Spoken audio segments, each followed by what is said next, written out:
Ici Jean-Dominique Leduc et Marc Tessier. Bienvenue à Entre deux cases, édition Angoulême 2025. Avec cette série de balados spéciales, nous vous proposons, Marc et moi, des entrevues avec différentes participantes et différents participants de la délégation québécoise, réalisées sur place, comme si vous y étiez.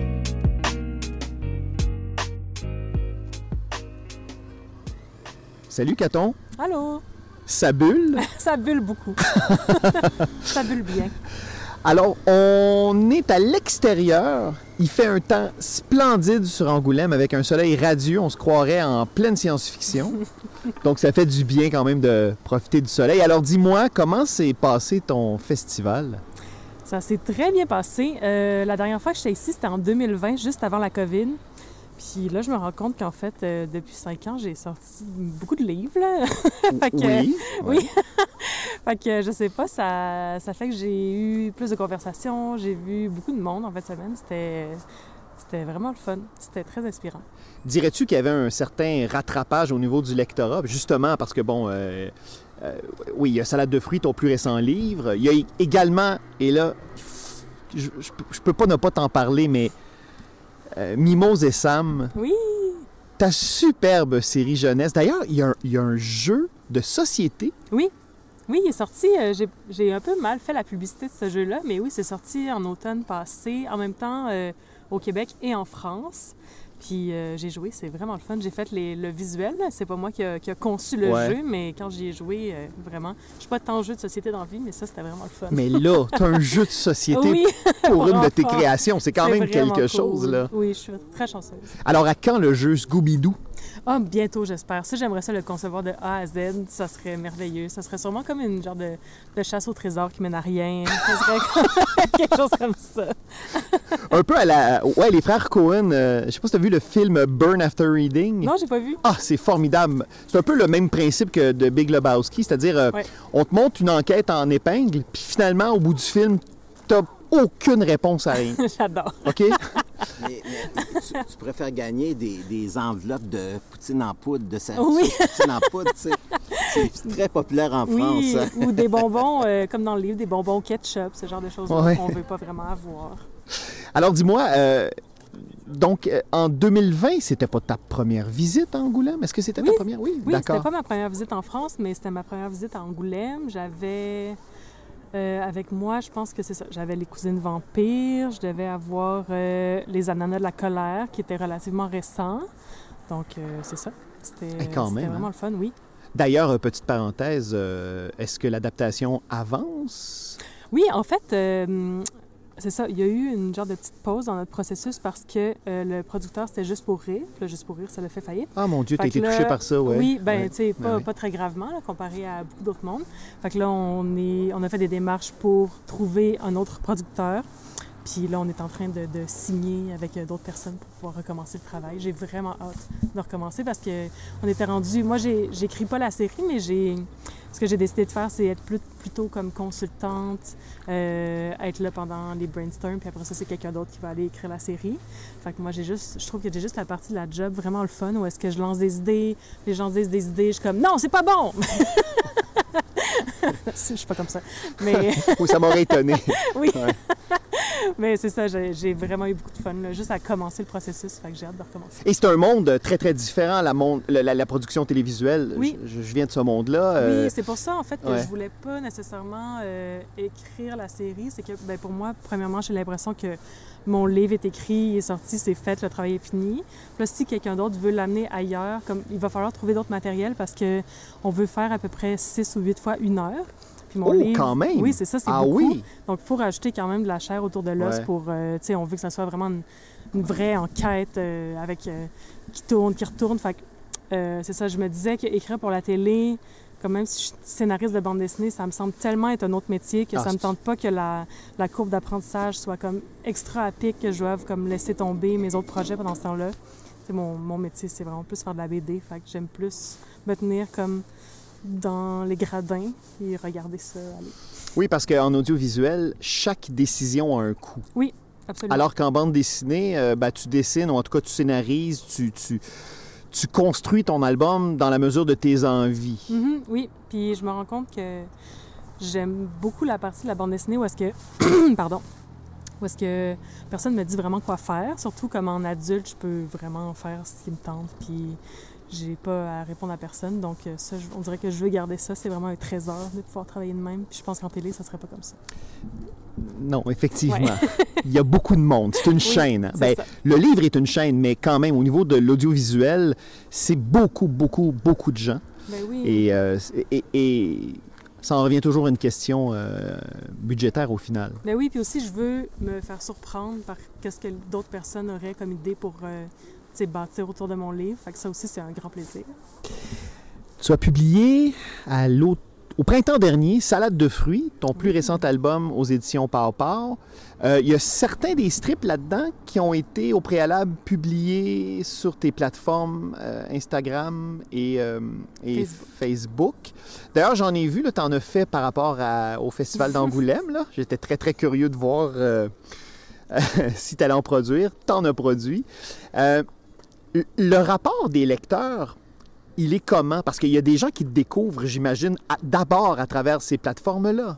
Oui, absolument. En fait, Salade de fruits, c'est surtout le recueil de toutes les bandes dessinées ou presque toutes les strips que j'ai fait depuis, je pense, 2017 ou 2018. Puis j'ai fait seulement quelques inédits pour la sortie du livre, des fois pour faire des running gags qui allaient se poursuivre comme dans le livre ou rajouter des bandes dessinées un peu plus récentes au travers des plus vieilles. Donc, les lecteurs, s'ils me suivent depuis vraiment longtemps, théoriquement, ils les auraient presque tous lus. Mais souvent, les gens m'ont découvert, par exemple, dans les dernières années avec mes livres. Donc, ou il y a des gens vraiment qui me suivent sur les réseaux sociaux, puis c'est ça.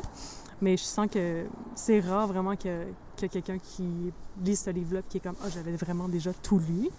Mais oui, c'est particulier, en fait, les gens qui viennent me voir parce qu'ils me suivent sur Instagram, j'ai l'impression que souvent, ils ont déjà un rapport quand même comme intime avec moi puis avec mon travail parce que mes strips, c'est vraiment plus mon quotidien. Puis je me livre pas comme à 100% tant que ça de façon vraiment émotionnelle, mais je pense qu'on me suit beaucoup comme chez nous, dans ma maison, comme avec mes amis. Fait que ça crée tout de suite un lien un petit peu de proximité que je trouve vraiment fun. Ce que je trouve aussi plaisant, et je t'ai entendu à une émission à la première chaîne de Radio-Canada, tu étais invité à Il restera toujours de la culture. Oui. Et tu étais là pour parler de ton album, mais parler de bande dessinée, dans un échange Tinder culturel. Oui. Et je me suis dit, on vit quand même une formidable époque, parce que maintenant, on ne s'étonne plus de ce type de choses-là. Mais tu sais, il y a 15 ans, Caton, on t'aurait pas invité. On n'aurait invité personne à ce type d'exercice-là. Donc, en quelque part, moi, je trouve que c'est une victoire. C'est la preuve que la bande dessinée québécoise a réussi à s'installer dans le panorama culturel québécois. Oui, c'est pris vraiment plus au sérieux qu'avant. C'est sûr que moi, je suis arrivée, je pense, au moment où ça commençait déjà à être en ébullition autour de... Moi, je suis arrivée à Montréal en 2010, puis j'ai commencé à rencontrer des auteurs de BD comme autour de 2011, puis déjà, je pense que Papa venait d'ouvrir en 2010. Il y avait La Pastèque qui faisait encore beaucoup de bandes dessinées. Il y avait pas encore autant de maisons d'édition que maintenant, mais vraiment, j'ai senti que c'est là qu'il y avait quelque chose qui startait vraiment. Puis de plus en plus, c'est ça. Je pense que ça pourrait être encore mieux. Qu'il y a plus de place dans les médias aussi pour la critique de bande dessinée. Aussi, ça pourrait être comme...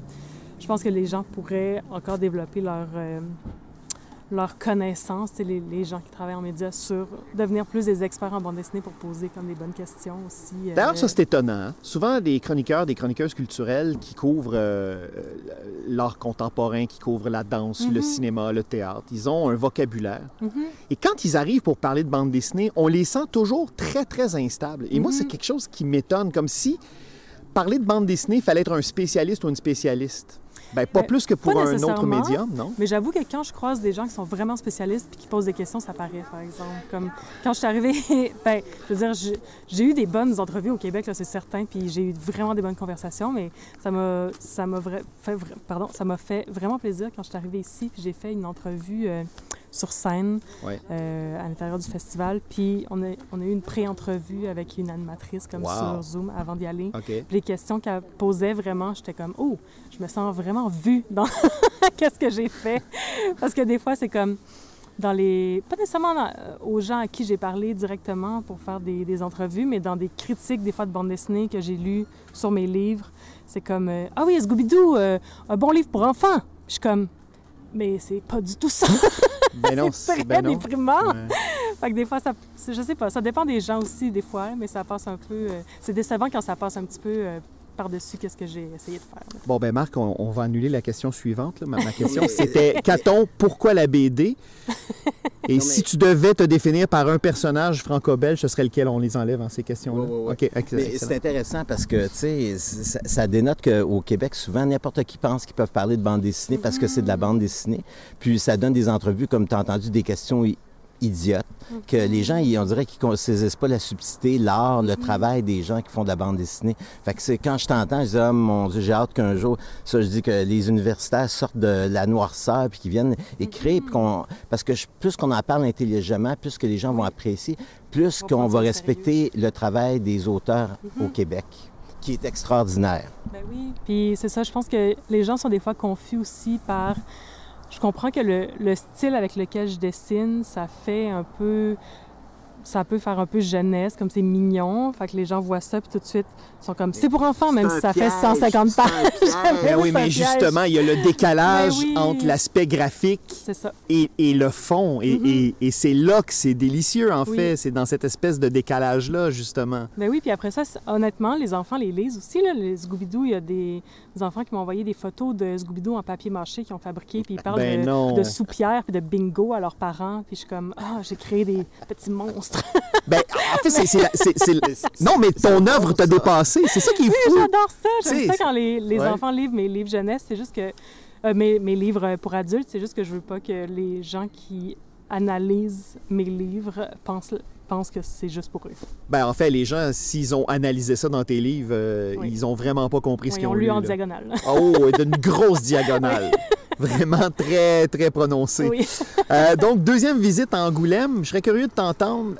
Qu'est-ce que ça représente pour toi d'être ici à Angoulême, pour l'autrice que tu es? En fait, c'est drôle que tu poses cette question-là parce que tantôt, je marchais vers le festival, puis juste pour moi, personnellement, tu sais, je sais pas, je marchais toute seule dans la rue avec ma petite passe Angoulême, puis là, c'était un petit peu comme... Je me sentais un peu comme another day at the office, comme je me rends au festival, puis j'étais comme, mais attends une minute, là, comme il y a 10 ans, j'aurais été tellement contente de savoir que j'allais éventuellement venir à Angoulême, avoir plusieurs publications, tout ça, fait que juste le fait de pouvoir faire ça comme métier, je me sens extrêmement chanceuse. Là. Au Québec, c'est pas tout le monde qui peut... Tu sais, je fais pas juste de mes livres, mais c'est pas tout le monde qui peut vivre de contrats d'illustration et de ses livres. Là. Fait que je pense que je suis extrêmement privilégiée de pouvoir faire ça.